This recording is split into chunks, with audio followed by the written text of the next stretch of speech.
So hi friends, ఈరోజు అయితే ఈ వీడియోలో సోషల్ మీడియాలో ఎంతగానో ట్రెండ్ అవుతున్న ఓఏ రూమ్స్ యొక్క టాపిక్ గురించి మాట్లాడుకుందాం. అండ్ అంతేకాకుండా హీరో విశాల్కి ఏమైందనే విషయం గురించి కూడా ఈ వీడియోలో చెప్పబోతున్నాను. సో స్టే ట్యూన్, వీడియోని అయితే ఎక్కడా స్కిప్ చేయకుండా ఎండ్ వరకు చూడండి. అండ్ ఈ యొక్క టాపిక్ గురించి అన్న తర్వాత మీ యొక్క రియాక్షన్ ఒక్కటే. Match with the fire. When fire fights the fire, fire will be fire. I am fire. I am fire. I am fire. I am the fire. మీరు మీ ఫ్రెండ్స్ ని తీసుకొని ఓయోకి వెళ్తున్నారా? ఏం మాట్లాడతాడు నువ్వు? ఏం మాట్లాడతాడు? ఇలా ఓయో రూమ్స్ కి వెళ్ళే ప్రతి ఒక్కరు కూడా నెక్స్ట్ నుంచి చాలా బాధపడాల్సి వస్తుంది. అయితే సింగిల్స్ ఉంటారు, వాళ్ళకి ఎప్పటికీ కూడా రూమ్స్ ఇవ్వమని చెప్పి ఓయో ఒక పెద్ద బాంబే తెలిసింది. ఉత్తరప్రదేశ్ లో ప్రతి ఒక్క సిటిజన్ మరియు టూరిస్టులు కూడా ఓయో మీద కంప్లైంట్ ని రైజ్ చేశారు. అది కూడా ఏంటంటే ఓయో రూమ్స్ అనేవి ఓన్లీ సింగిల్స్ కోసమే అని, అసలు టూరిస్టులు అండ్ ఫ్యామిలీ మెంబర్స్ అనే వాళ్ళు ఎలా ఉండాలో తెలియట్లేదని చెప్పి ఓయో మీద కేసు వేశారు. అలా ఉత్తరప్రదేశ్ లో ఓయోని సింగిల్స్ కోసం బ్యాన్ చేశారు. ప్రజెంట్ అయితే ఈ రూల్ అనేది ఉత్తరప్రదేశ్ లోని మరాఠ్లో మాత్రమే రన్ అవుతుంది. ఇంకా మన ఏపీ అండ్ తెలంగాణకైతే అస్సలు రాలేదు. ఈ రూల్ అనేది మన ఏపీ అండ్ తెలంగాణకి రావడానికైతే దాదాపు ఇంకో 5 నుంచి 6 నెలల సమయం పడుతుంది. సో అంతలోపు ఈ ఓయో సంఘటన మీద మీ ఫీలింగ్స్ ని కింద కామెంట్ చేయండి. అమెరికన్ ఎక్స్ప్రెస్ ఈ కార్డు గురించి మీరు వినే ఉంటారు.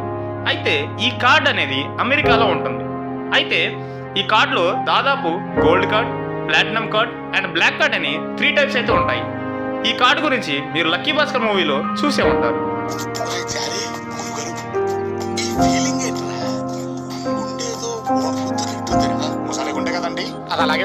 ఈ అమెరికన్ ఎక్స్ప్రెస్ కార్డు ఉన్న వాళ్ళు ఎంతైనా యూజ్ చేసుకోవచ్చు. దీనిలో అన్లిమిటెడ్ మనీ అనేది ఎప్పుడు కూడా రెడీగా ఉంటుంది. ఈ కార్డ్ ని యూజ్ చేసే వాళ్ళకి ఎన్నో రకాల బెనిఫిట్స్ అయితే ఉంటాయి.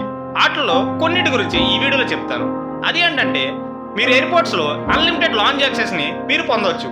అండ్ అంతేకాకుండా మీరు చేసే ప్రతి షాపింగ్ మీద మీకు రివార్డ్ పాయింట్స్ అనేవి చాలా హై లెవెల్లో వస్తాయి. అండ్ మెయిన్లీ ఈ అమెరికన్ ఎక్స్ప్రెస్ కార్డ్ ని అందరూ కూడా వాళ్ళ యొక్క లెవెల్ని మరియు వాళ్ళ యొక్క పవర్ని చూపించడానికి ఈ అమెరికన్ ఎక్స్ప్రెస్ కార్డ్ని ఎక్కువ శాతం వాడుతూ ఉంటారు. అయితే ఈ అమెరికన్ ఎక్స్ప్రెస్ కార్డ్స్ని globally recognised financial service brand అనేది ఇష్యూ చేస్తుంది. అయితే మీరు అనుకోవచ్చు ఈ కార్డ్స్కి అన్లిమిటెడ్ మనీ అనేది ఉంది కదా, ప్రతి ఒక్కరూ అప్లై చేసుకోవచ్చు అని. సో ఇది రాంగ్. అందరికీ ఈ కార్డ్స్ని ఎవరు కూడా ఇష్యూ చేయరు. దీనికి కొన్ని స్పెసిఫికేషన్స్ అనేవి ఉన్నాయి. అయితే ఈ కార్డ్స్ని ఓన్లీ కొంతమందికి మాత్రమే ఇష్యూ చేస్తారు. అది కూడా ఎవరైతే మిలియన్స్లో సంపాదిస్తూ ఉంటారో వాళ్ళకి మాత్రమే ఇష్యూ చేస్తారు.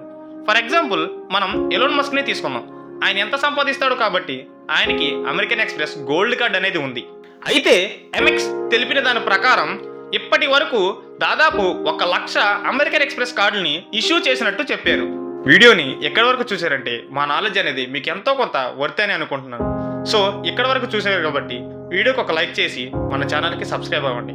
అండ్ నెక్స్ట్ టాపిక్లోకి వెళ్ళిపోదాం. అసలు హీరో విశాల్కి ఏమైంది? సో ఈ యొక్క టాపిక్ మీద ప్రతి ఒక్కరు కూడా ఎన్నో రకాల ఫేక్ న్యూస్ని స్ప్రెడ్ చేస్తూ ఉన్నారు.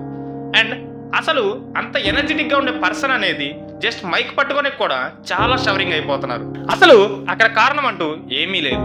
ఆయనకు డెంగ్యూ ఫీవర్ అనేది వచ్చింది. అది కూడా చాలా హై లెవెల్లో ఉంది. సో దీంట్లో అంటూ ఏం ఫేక్ న్యూస్ అనేది స్ప్రెడ్ చేయకండి.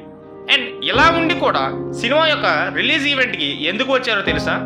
ఆయన 11 సంవత్సరాలు కష్టపడి మదగజ రాజా సినిమాని తీశారు. అండ్ ఇప్పుడు ఆయన పడ్డ కష్టానికి అసలు ఆ ఫలితం ఎలా ఉంటుంది అని చూడడానికి ఆయన హాస్పిటల్ నుంచి డైరెక్ట్గా రిలీజ్ ఈవెంట్కి వచ్చారు. అండ్ ప్రజెంట్ అయితే ఆయన తిరిగి హాస్పిటల్కి వెళ్ళారు. ఆయనకు ఇలా డెంగ్యూ ఫీవర్ రావడం వల్లనే చాలా షవరింగ్ వస్తుందని ఆయన చెప్పారు. అంతేకాకుండా ఆయన ఇంకో 2 నుంచి 3 రోజులు తిరిగి వస్తారని కూడా చెప్పారు. సో హీరో విశాల్ గారు మీరు త్వరగా కోరుకోవాలని మనస్ఫూర్తిగా కోరుకుంటున్నాను. నేను ఇక్కడికి ఎమోషనల్ అవడానికి రాలేదు, మిమ్మల్ని ఎమోషనలైజ్ చేయడానికి వచ్చాను.